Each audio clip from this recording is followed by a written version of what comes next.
Hello everyone, it's Amy and welcome back for week 55 of the new Build Your Stash and Craft.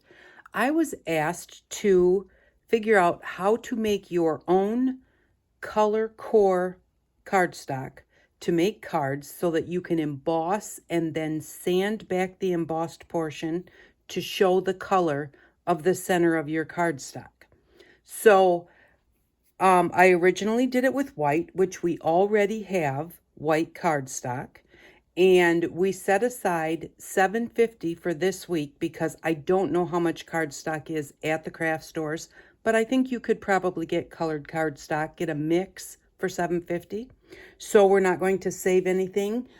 This week we are going to wind up with still $79.65 in our bank, and I'm going to show you ahead of time what we're doing here. I usually don't do this, but I thought for this video, it would be a good thing to do. So now these are embossed with an embossing folder and a die cutting machine. So embossing folders, let me see, I have one here. So embossing folders are folders that have a design in them, and you roll them through your machine, and what it does is it embosses that shape onto your cardstock.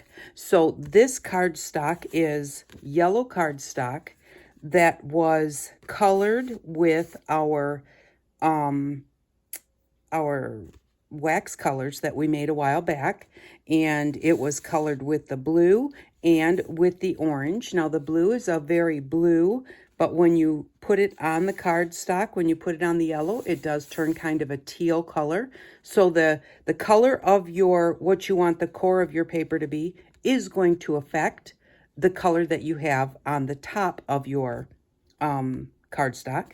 But and the thing is, we don't have an embossing machine and embossing folders for this project, for this series, but because I was requested to do this, I did want to show how it works with your normal embossing folders, along with how you can make your own embossing folders to do this by yourself. So this is, again, an embossing folder, and I used that same embossing folder to color this paper. This is blue acrylic paint, just Apple Barrel Award Blue it's called, and with a white cardstock, so it has the white core. After putting it through the machine, you use your sanding block or sanding paper to sand the top, and that removes the color to show what the inside core of your paper is. So this one was done with the white cardstock and our blue waxes. This was yellow with the blue wax, and then this was gray with the purple wax, and gray with black Apple Barrel paint. No, that was black acrylic paint from the Dollar Tree. So mostly things that we have in our stash already. And if you don't want to have the colored core, you don't even need to pick up anything for this project. But I thought that this worked out very well. And I remember when I first started crafting, usually when you ripped your paper or folded your paper, you would see the white that was inside the color. And so then they started making cardstock a solid color. So when you emboss it, you can't sand it back anymore to see that white core. And they now make color core cardstocks, I was told. And so that's what this person wanted to see. So I'm going to show you how to do this. And it's really simple. It works really well. So now this embossed heart, so it's embossed into the paper. I don't know if you can really see that or not. But this was done with yellow wax, and also this was also, now I am not the best at sanding them back. This one I kind of had black on my sponge, so it got my heart a little dirty, but I don't have really the patience to take the time to sand them back. So, but it does work very well. And here is a butterfly that I made with what we already have in our stash. And here is a background, and this is embossed into the cardstock. And so there is a background so you can even make yourself a larger background. And I'm going to show you how to do these with just what we have, so you don't have to have an embossing folder. So remember, when there's something you want to do, and if you can't figure it out, let me know, and I'll try and figure it out for you. So if you want to have embossing folders, but you don't want to pay the money for the machine and the folders and everything else, you can do them yourself. So we're going to start with, how do you make your own handmade embossing folders? Well, first thing we'll do is we'll color the cardstock. So you can use white cardstock or colored cardstock. And the one thing that you want to make sure is, if you're using paint, it needs to be thin. You don't want it thick, or it's just going to kind of flake everywhere, possibly when you're sanding. And you're not going to get the same effect. So you need a nice thin paint. And so what you're going to do is you're going to take a palette or a, what is that, whipped cream bowl top. And let's do this blue with, let's see, we want a contrast. I don't want to do black again though. Let's try it with yellow. Okay, and what you're going to want is a light colored core so that your paint actually covers it. I'm not so sure how well the yellow is going to cover this blue, but we're going to try it. So, and then what you want is, we bought some sponges. When we did our wax colors, we bought the sponges to do that. So we're going to use the same kind of a sponge, and we are just going to get some paint on the sponge, but not use it that way. This sponge has been run underwater and then squeezed out really, really well, so that it's a little bit damp, but not much. And then when you get your paint on your sponge, you are going to pat it into and off of.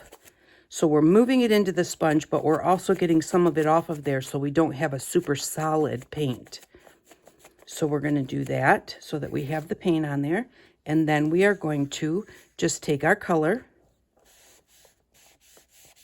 and rub it onto our cardstock. Now that water and the thinness that we're doing here is going to make it so that it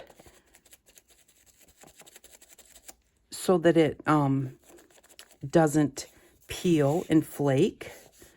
So we have to remember, we have blue cardstock, the yellow paint, so that's going to give us a green top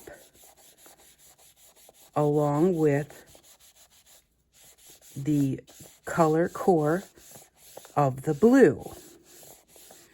Now, if you, let's say you wanted your top to not mix as much, as far as, like this is showing the green color. You don't want to do too many layers of this. I just want to make sure that I've got it covered. But if you use a darker paint, it is less likely to change colors as much as a lighter paint. In other words, yellow and blue make green, but if you used a dark purple, you know, the light blue might lighten it up a little bit, but it's not going to change the color as much. So then also we have our waxes, which work really well also. And so just in order to put those on, the one thing you want to remember is, whenever you're using your waxes, is to stir them first, because you want to make sure we made this with a wax pomade. And if you look up color wax on my channel, you'll be able to find this. I'll try and remember to put it below, but I'm not so sure how well I'm going to be able to edit my videos right this second. And so once you get it colored, I'm just going to take some of that wax and I'm going to spread it lightly onto my sponge, because again, we want a nice light coating so that it doesn't, we don't want it to like soak through the paper. So we've now got that on there, and we'll do this on the purple also, or I mean on the blue. And so we're just going to smooth that out on there. Now when you use your waxes, and you put the color on, you always buff it off when you're done. So again, take your time. Don't think that I'm gonna, whoops, I did put quite a bit on there. Don't think I need to put a whole bunch so I can get it done quickly. Let's put it on there a little bit at a time so that it's not so heavy that it's soaking right in.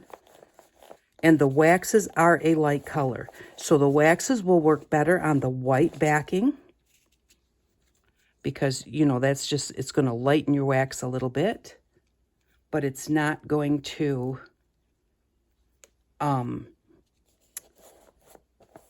change your color as much as a colored backing, or a colored core actually is what we're making here. So we are just going to put this on here, smooth it out nicely, and then we're going to buff it off with just a napkin, paper towel, whatever you have.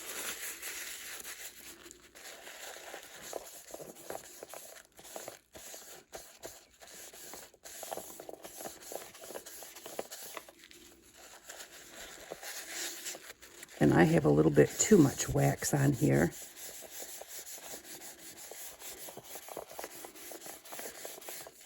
So this one is showing the blue quite a bit through there. So again, like I said, your waxes work better on the white core.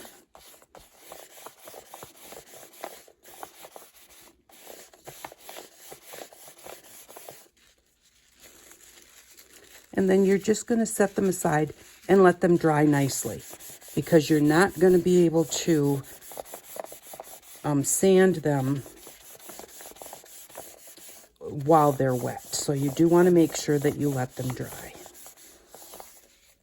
So there we go. It's not super dark, but it does have a difference in color as the other.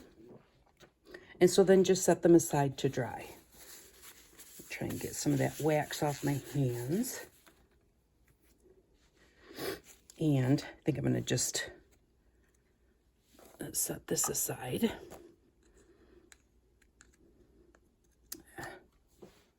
Just set it aside. And I want to change this paper.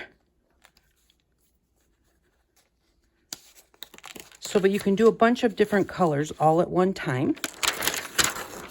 And let them dry so that you've got a little bit in your stash. And so then, once you get your cardstock colored,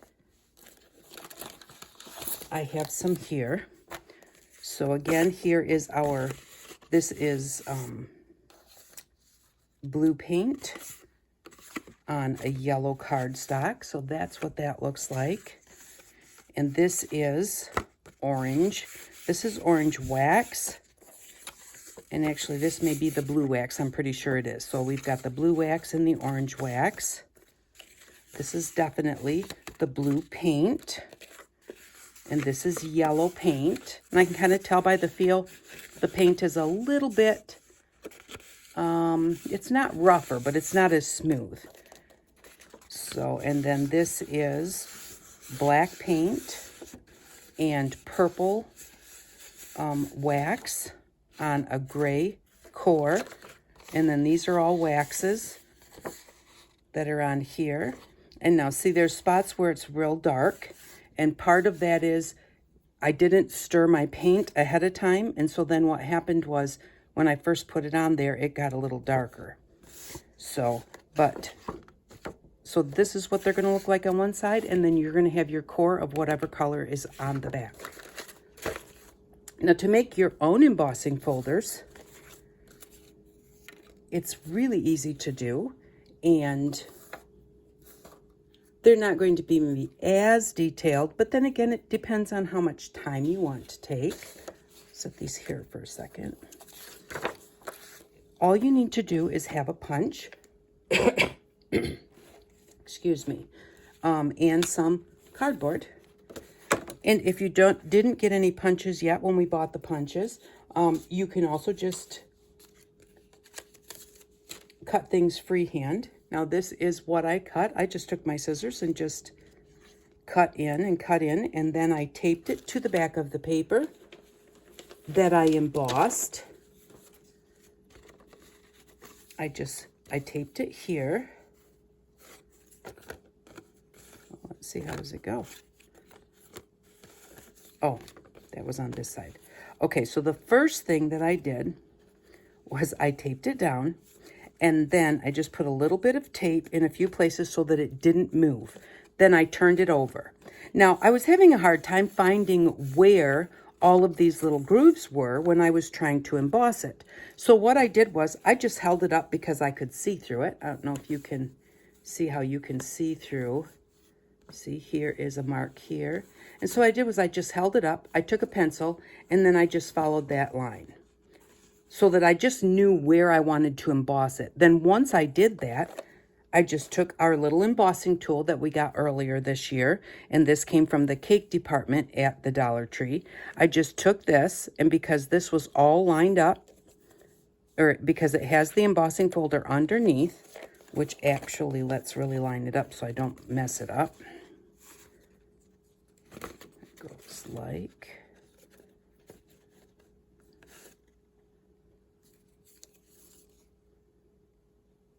Trying to figure this out here. This is terrible. It goes like that. Okay. So, and then what I did, because now I have those lines there, I knew where this was underneath because it's taped down. So then you just take your little embossing tool and you just start rubbing. And you just rub it until it dents down into where you have already made your cuts. So it's going down into those cuts. And when you turn it over, you've got your raised embossed area.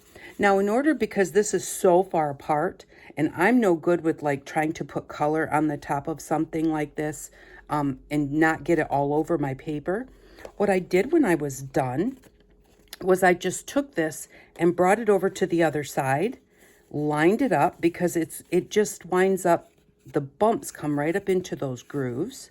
So I just lined it up like that and took a little bit of color and just dabbed it on there so that I got the color only where my raised bits were. And I really liked the way that that turned out. And then I just put a little bit of a color around the edges also. So this is one way that you can just make your own embossing folder.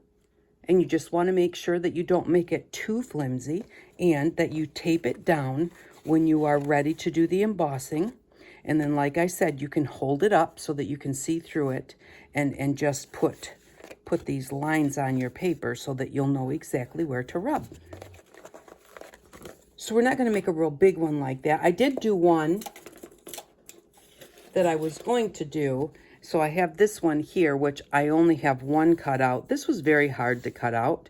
And what I was going to do, because you want a thin line, I was going to cut on one side of the marker and then cut on the other side of the marker, which did work. But I think that by the time I'm done, the whole thing's going to be quite bent up. So what I would do if I really wanted to do this one, I think that I would just use my cutting mat and our X-Acto knife and then cut around each side of those lines to keep it flatter. And then again, you're going to emboss it the same way you do the other one.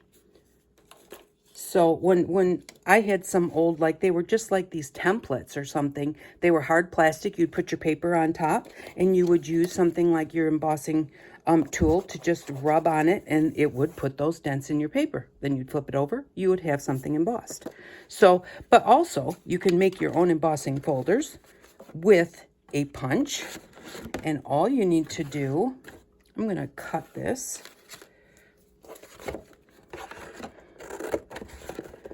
Because I don't want this edge right here where it's folded, I don't want that sticking up to where I might rub on it and make some kind of a mark on my paper.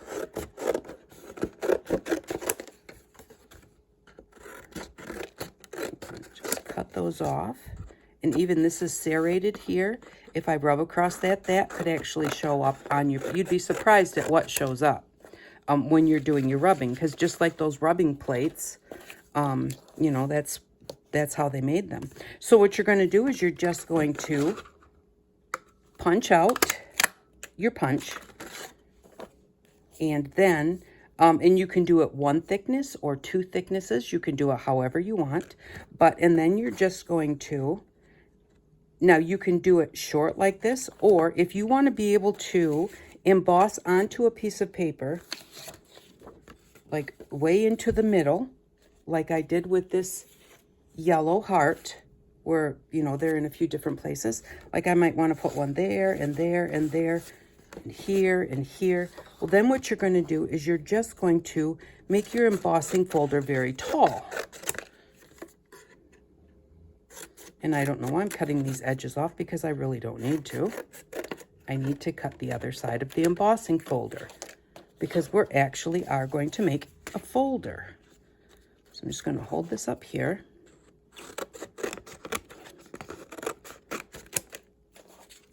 And then we're going to tape it together. Now, my masking tape was just here. There it is. Okay.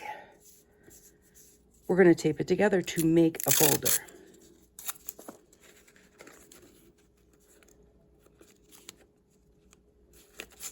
And you want it to be able to open up. So you don't want to tape over the edges.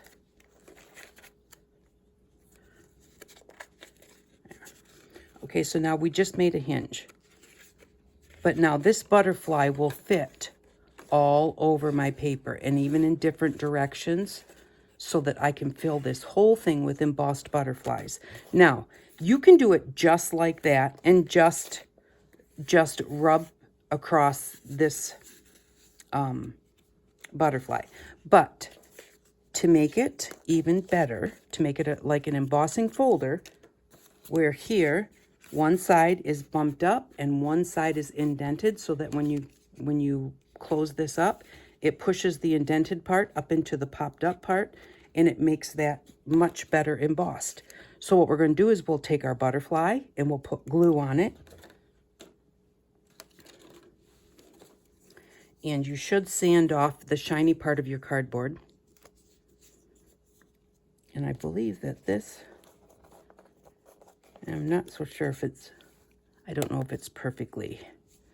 And what you can also do, I just kind of forget this, take off just a smidgen, just a little smidgen, so that it fits in here better and gives your paper a little bit of a spot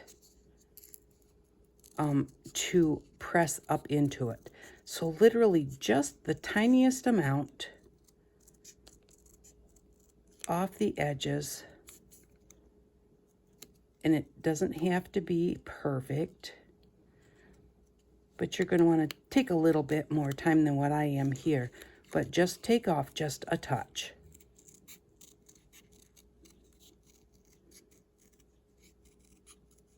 And like I said, just the littlest of amount, because your paper's not really that thick. Now, because those antennas are so small, I'm not going to mess with those. Not sure exactly where I started over here. There we go. Okay.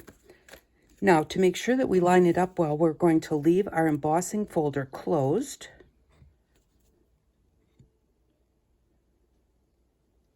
You want to make sure that you get glue on the whole thing, because you don't want them moving or lifting up. And then we're going to just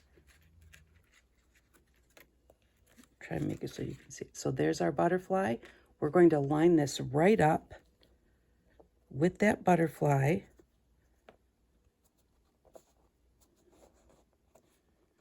Just like that. And because I didn't trim those antennas, they're not going to want to push through as well. So I'm going to just open this up now. I've cut in here, which I should not have.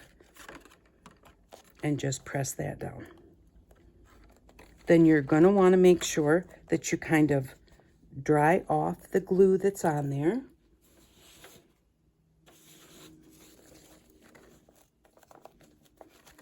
That's sticking out the edges. And then set that aside to let it dry. but when it closes, it should go ahead and line up just like that. Okay, so then what we're going to do, and so this one will fit anywhere on your page, so I do like that a little bit better, but I have one here that's done and dry, and so this one is 2 thicknesses of cardboard, and so this one I didn't trim, so it doesn't press down as well. It will press down, but not as well. So remember, if you do your little trimming, it will press down better. So here is a heart. Oh no, this is a butterfly that I made farther apart so I could put it in different areas on my thing. And so this one, because I originally was going to just make it small, I went ahead and taped it right onto a backing. You can leave it just like this. You don't have to put another piece of cardboard on top. So, and then this one I taped across the ends, which I should not have done. Excuse me. So, I'm just going to show you how this works on a piece of this cardstock. Now again, this one has to dry, but this one is going to push down in there a lot better because it's got just a little bit of paper for the butterfly to press through. And remember that you want your whole side on your colored side of paper because that's the side that's going to pop up. We're going to try this one even though it's not dry. And then you're just going to, you've got your whole side down, and then you're just going to feel where that butterfly's at, and you are just going to press, which is going to press the cardboard butterfly down into the cardboard cutout, and it's going to make your paper dent. And 2 thicknesses, like 2 tallnesses of cardboard, will make a much bigger indentation. 1 thickness of cardboard, it's only going to pop it up just as thick as that cardboard is. So, but you're just going to rub it.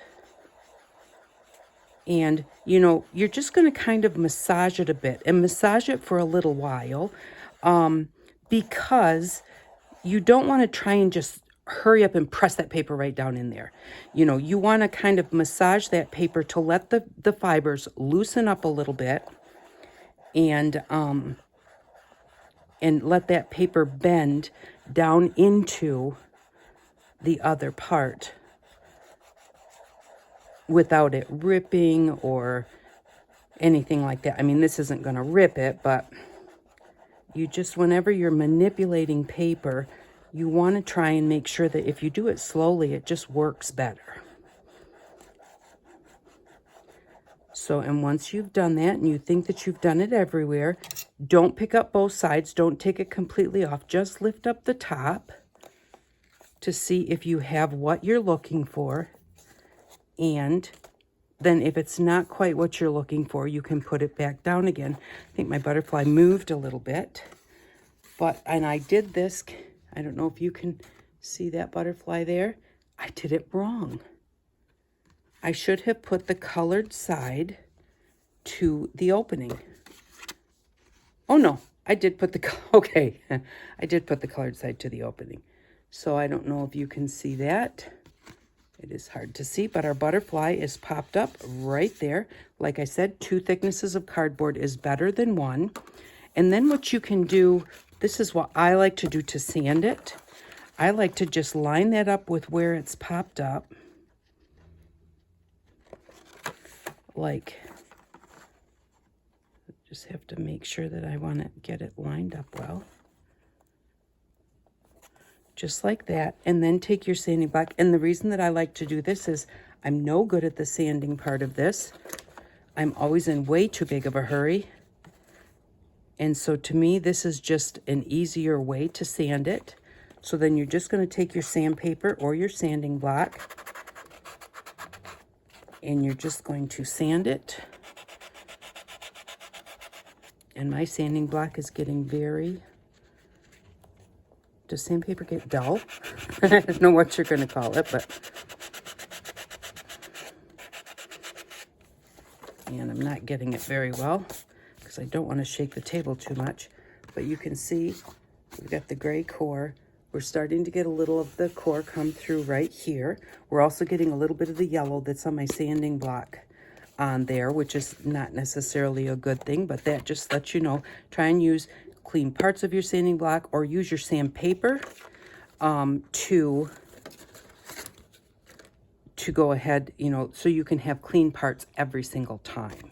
So, and then, you know, for an embossing folder, trying hard not to shake the table too much. This is definitely shaking the table. I apologize. But this will go ahead and show you that core color while leaving the outside color still there. And I'm only going to go this far because I don't want to make anybody too sick by watching the table shake. And there we go. It works really well. So the biggest thing is thin. You want the color that you put on top thin. You can make your core any color, remembering that if you have a light color paint, or if you're using the wax colors, that your core color may change the color of your paint or your wax. And so you just want to do something that is that will match well, that the colors will go nicely together. So that is, let me see here. Let me show you one that I have a double layer. Okay, this one has a double layer. Now I have a total mess here. Okay, I want the color to press down into, and I don't know, I don't remember if I trimmed this one back or not. That really does make a difference. If you trim it back a little bit, it really does make it easier to press them together. So we're just going to, and you can use anything. I'm just using the handle of my scissors if you have some kind of a bone folder, or you want something where you can rub, not so much like if you have a rolling pin. I've had people ask if they can use these with a rolling pin, and I've tried it. It's really quite hard to get enough pressure to do that. I'm not saying it's not possible, because it very possibly may be, but you know, it's just something where if you have a little more focused pressure, and again, you want to have repeated pressure, not super hard. The longer that you're doing it, the harder you can press to push it down in there more. And I don't think that this is lining up very well. And we'll see. Yeah, oh yeah, it did. There, can you see that dent? So that is 2 layers of cardboard. That works better than just one. And I think my other one moved, so it wasn't working as well. And then you get your popped up butterfly on the front. And you don't have to sand them off. You can just go ahead and you can draw around them. You can just use them as a background on a card, or you can use them in a piece of mixed media. But it works really well. Just 2 layers again. Just line them up like that. I tape it first. Go ahead and take my punched out part, put it in here with the glue on the back of it, and then close my folder so that I know that it's going in the right spot. And then I carefully take them apart, making sure that that sticks and doesn't really move, and let them dry. So, but you know, it works really well. And I did that one there, but I could have done it on a larger piece of paper, and I could have put it here and here and here, you know, and just literally filled this whole piece of paper with butterflies. So just like they did here. So it is something that, you know, sometimes people say, well, I don't want to take the time to make that. Well, just remember this. While you are making these, what are you doing? You're creating. Yeah, that definitely moved. you're creating something. It gives you something to do. And sometimes maybe you don't necessarily want to make a card, but you want to do something. Make yourself some embossing folders so that the next time you want to make a card or you want something embossed, you've got them made. So, and you know, don't force yourself to make too many. Make as many as you feel like making, and when you're tired, quit doing it so that it's always enjoyable. So that is our color core cardstock, which I think worked out really well. And then again, our own homemade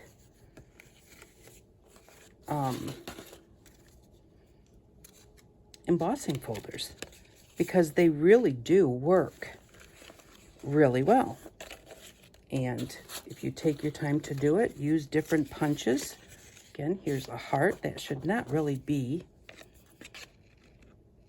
So, but that would actually make sure that they stay lined up and that that doesn't shift. So maybe that's a good thing that I put it around there. So you can also do it that way. Remember, if you want a really big background, you can just use your piece of cardboard and cut it out more like this, which I can't find the other one, so I have a mess here. Here it is. So DIY embossing folders and DIY color cord cardstock. It works very well, and I hope that you enjoyed this video. If you have any questions, feel free to ask, and if I don't answer right away, I do have a problem right now. I have to get a new computer. Hopefully by the time you see this, I'll already have a new computer, because mine completely went out and I don't work very well on my phone. So I apologize if I've not answered your questions that you've left over the last couple of weeks. By the time you see this, it will be a couple weeks. But my computer just literally quit, and I have not had a chance to figure out where or how I'm going to get a new one. But hopefully by the time you see this, I'll be back up and running a whole lot easier, because it's just harder to do with your telephone when you can't see that well, and you know. So thank you very much for stopping by. I really do appreciate each and every one of you, and I hope that you all have an outstanding day. Bye-bye.